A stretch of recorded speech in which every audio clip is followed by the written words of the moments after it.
Unsubscribing from Amazon Prime. Stop hanging out at shopping malls. I'm not a shopaholic.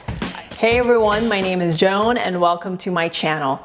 In this video, I want to talk about how to stop spending money on things we don't need. Now, these are steps that I had taken when I realized that I was a shopaholic. I was buying all kinds of things I absolutely didn't need. I bought a lot of clothes, I bought a lot of gadgets, all kinds of home decor, a lot of things that I just didn't need. And one day I realized that this had to stop. I was getting into credit card debt, I was not progressing financially, and I looked around and I saw that I had so much stuff, so much clutter that I had wasted my money on.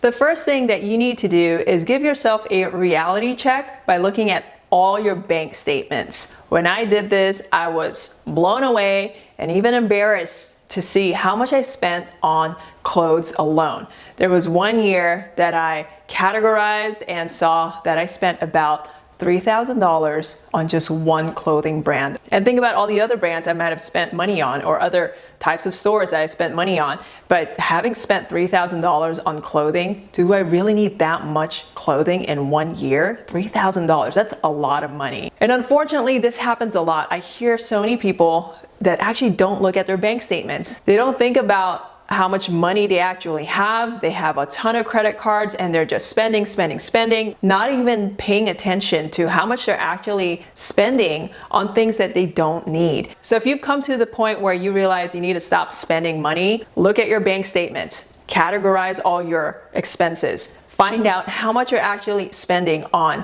clothing, groceries, electronics, even going out to eat. This can be a rude awakening that can definitely curb your shopping addiction and also improve your buying decisions.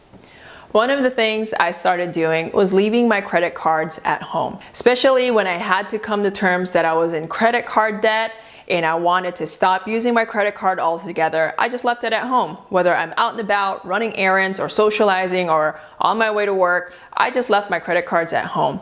The problem was I used my credit card as a crutch. I saw it as something to use in case of an emergency. But it's not like I had emergencies, I just had this money that I really didn't have and used it to spend it on things I didn't need. I would use it to buy clothes, I would use it to buy home decor. When I started leaving my credit card at home, all I had was my debit card. And that really limited me from spending money because I knew how much was in my debit card, and realistically, I didn't have the money to buy extra clothes or extra home decor or any unnecessary things because my debit card told me, this is all the money that you have.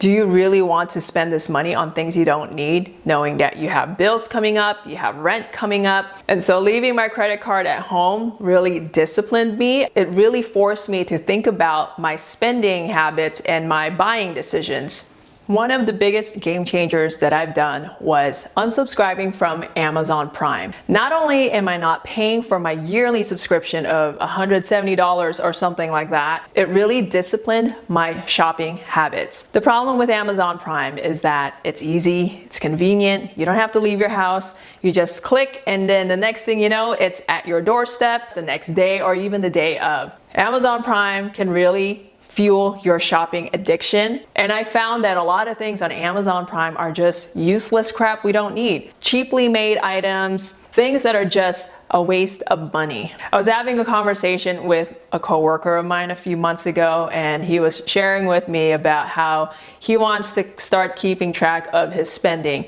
when he realized that his shopping cart on Amazon had $1,000 worth of stuff. And I asked him, what's in there? What are you shopping for? And all it was home decor. And I asked him, do you really need all that stuff? And he said, no, I don't. I just can't help it. I find something nice or cute online and I just want to buy it. So that is a perfect example of how shopping on Amazon Prime can be really addicting. How does someone have $1,000 worth of stuff in their shopping cart, on Amazon Prime for just home decor stuff. Now, I haven't had Amazon Prime for about 3 years now, and honestly, I've been fine. I honestly don't feel the need anymore to buy things on Amazon Prime. If there's something I absolutely have to buy that I feel like I really need, I will go look for it elsewhere. I will go check the local stores to see if it's available. And a lot of times when it's become a struggle to buy something, I see that as a sign that I really don't need it. And then it turns out that I don't. So unsubscribing from Amazon Prime is a really good way to improve your buying decisions and also help curb your shopping addiction.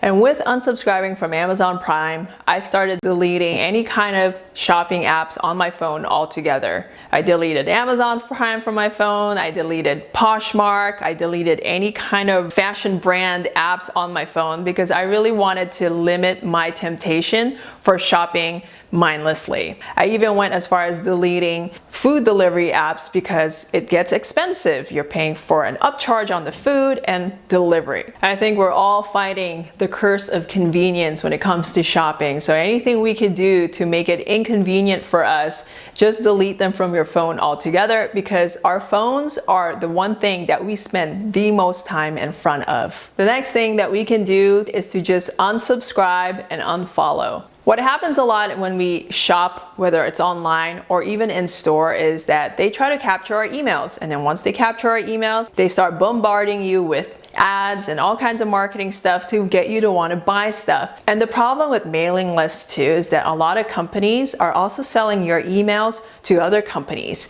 And so even if you unsubscribe from one mailing list, you don't know who else has your email already and starts bombarding you with their marketing and their advertisements. So I've gotten into a habit of unsubscribing from mailing lists like every month because sometimes things just pop up. I don't even know how I got on this mailing list. And another thing that I start doing, especially if you're on social media, is to just unfollow brand pages, fashion brands, influencers, any kind of page that could potentially tempt you to shop. Nowadays, I have no fashion pages that I follow whatsoever. I don't follow influencers that are constantly bombarding me with products in my face. So unsubscribe from mailing lists and unfollow any pages that make you want to spend money on things you don't need.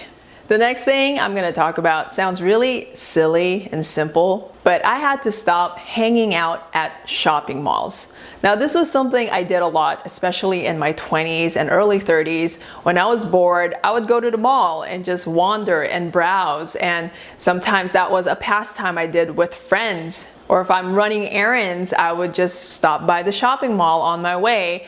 And a lot of times I came home with shopping bags full of stuff I really didn't need. And that's something that we tend to do, is shop when we're bored. So if you're bored, find something else to do. Go to the park, go for a run, go to the library. There are so many other things that we can do, other places we can go where we don't have to spend money and we're not tempted to spend money. The next thing that I highly recommend doing is to challenge yourself with a no-spend month. And for me, a no-spend month is only paying for living expenses like housing, transportation costs, groceries, bills, just the basics that you need to get through your day-to-day life. A no-spend month for me means you don't get to shop for clothes, you don't get to go out to eat, you don't get to buy random things that you absolutely don't need. I started doing no-spend months when I started taking my finances more seriously, and now I'm at the point where I'm very intentional about the things that I buy. I don't impulse buy. Everything I do when it comes to spending my money, I think it through. Me personally, for the last 3 years, I think each year I have at least 7 to 8 no-spend months. And if you can get through a whole month of not buying unnecessary things, I'm sure you could do it for 2 months or 3 months. And the next thing you know, you have so much more discipline when it comes to shopping, when it comes to your buying decisions, and you're gonna look back and feel good about not wasting any money. Now, I'm not depriving myself of buying anything, but one thing that has really helped me is to create a shopping budget per per month. For me, a shopping budget includes clothes, electronics, just extra things that are beyond my living expenses. When I do have a shopping budget for 1 month, it's usually about $60 to $100 depending on what it is. Yes, things come up where you need to buy new socks or a new shirt, or I finally have to replace my shoes. Maybe the shopping budget is $180 because my husband's phone broke and he needs a new one. Having a shopping budget will make you more intentional about the things you want to buy. You do have to spend time researching so that way you can set a number. And if you stick to your budget, just keeping track of what you're spending in a month and just having a shopping budget to work with will really help you improve your finances, improve your shopping habits, and will help you be more intentional with the money that you spend. And with having a shopping budget, I think it's really important to always have a shopping list when you do have to go and buy something. Whether it's just a grocery list, you can also have a clothing shopping list, an electronics shopping list. Whatever it is that you find that you really need to buy, always have a shopping list. That way you keep yourself on track. If you're going to Target with a shopping list of toilet paper and toothpaste and shampoo, having a list will prevent you from wandering off to other parts of the store and buying things you don't need from Target. So always carry a list with you. It doesn't matter what category of shopping it is that you need to do. Have a shopping list to keep yourself on track and to prevent you from buying things you absolutely don't need. The last thing I want to talk about is adapting a new mindset. When I was a shopaholic, I just told myself, I'm a shopaholic. I just buy stuff all the time. And so that's what I did. When I decided I didn't want to be a shopaholic anymore, I would tell myself, I'm not a shopaholic. I am not shopping every week. I don't need to buy things I don't need. I have more than enough. When you adapt a new mindset, everything about you will change. When you are at the mall or at the store or just presented with an opportunity to spend money on things you don't need, you remind yourself, I'm not a shopaholic, so then you don't shop. When I was always shopping for clothes, I decided that I am no longer interested in fashion. That was when I started to unfollow fashion brands on social media. I started unsubscribing from mailing lists from fashion brands. I kept telling myself, I am no longer interested in fashion, therefore I stopped buying excessive clothing. When I started to declutter and became a minimalist, anytime I was out and about and tempted to buy something, I remind myself, I'm a minimalist. I don't need more clutter. I don't need more things. Sometimes we just need to adapt a new mindset, a new personality, or just a new way of being so that all of our habits just change around that new mindset. Thanks so much for watching my video. Let me know in the comments below what you do to stop spending money on things you don't need. What are some tips that you can share about how you stop wasting money? I hope you all have a great rest of your week, and I will see you all in the next video. Bye-bye.